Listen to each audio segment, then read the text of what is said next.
సినిమానా ఒకటి ఎవరైనా సరే సినిమా మాత్రం హైలైట్ ఉంది. ఎవరైనా మూవీ థియేటర్కి వచ్చి చూడండి, మూవీ మాత్రం థియేటర్కి వచ్చి చూడాలి.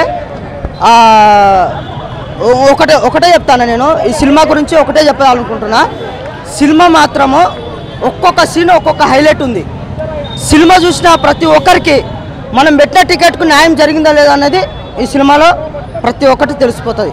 ఆ సీన్ ఒక్కొక్క సీన్ అట్లుంది అన్న. ఇగో ట్రోల్ చేసే వాళ్ళకి ఏం చెప్తామన్నా, ట్రోల్ చేసే వాళ్ళకు ట్రోల్ చేసుకుంటూనే పోతుంటారు. వాళ్ళకు అసలు వాళ్ళకి ఏం ఉందా లేదా కూడా తెలియదు, కానీ ట్రోల్ చేసుడు మాత్రం చాలా తప్పన్నది. లాగ్ ఏం లేదన్నా, సినిమా స్టోరీ ఇప్పుడు లాగ్ లీగ్ అంటారు, స్టోరీ ఎట్లుందో అట్లనే తీసుకెళ్తారు, కానీ మధ్యలో బ్రేక్ చేస్తారా? బ్రేక్ చేస్తే సినిమా స్టోరీ ఎత్తిపోతుంది. ఆడ ఎట్లున్నదో అట్లనే చూపించాలి. ఆడ ఇప్పుడు శ్రీవల్లి క్యారెక్టర్ ఉంది, ఆమె వైఫ్కి ఎట్లా ఇవ్వాలో అట్లా ఇచ్చింది, ఎట్లా ఇవ్వాలో అట్లా ఇచ్చినప్పుడు అది లాగ్ అనుకున్నట్టు అంతే సెట్ కాదు కదా, న్యాచురల్గా ఉండాలి అన్న. క్లైమాక్స్ ఫైట్ ఉంటుంది, ఒక్కరన్నా సీట్లో కూర్చుంటే అదే అన్న ఆ పవర్ అలాంటిది. ఇప్పుడు మన ఇంట్లో ఆడపిల్లల్ని ఎవరైనా ఇట్లా పట్టుకొని ఏడిపిస్తే మనకి ఎట్లా అనిపిస్తుంది?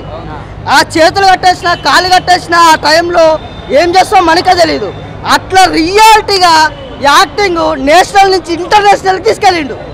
ఆ యాక్టింగ్ అన్న, ఆ ఫైట్ యాక్టింగ్లో మాత్రము ఎమోషనల్గా కోపంగా నరసింహస్వామిని చూసినట్టు అనిపించింది అసలు సీన్ మొత్తం. గంగమ్మ జాతర అయితే చెప్పొద్దన్నాయి కాదు, ఒక్కొక్క స్టెప్పు శివతాండమే. అసలు ఆ సీన్ ఒక్కొక్కటి చూస్తుంటే మైండ్లోంచి ఇప్పటికి పోతలేదు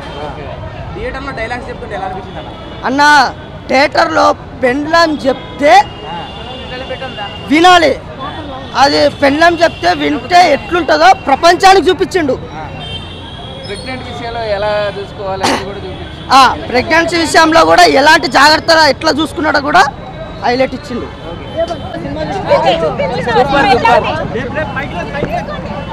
జై బండే, జై జై బండే, జై జై బండే. థియేటర్లు పలిగిపోయాయి, థియేటర్లు పలిగిపోతాయి. ఫైట్స్ చాలా బాగున్నాయి, నర ఇట్లా కట్ అయితే అట్లా వచ్చినాయి. పుష్ప అంటే నేషనల్ అనుకుంటా, ఇంటర్నేషనల్.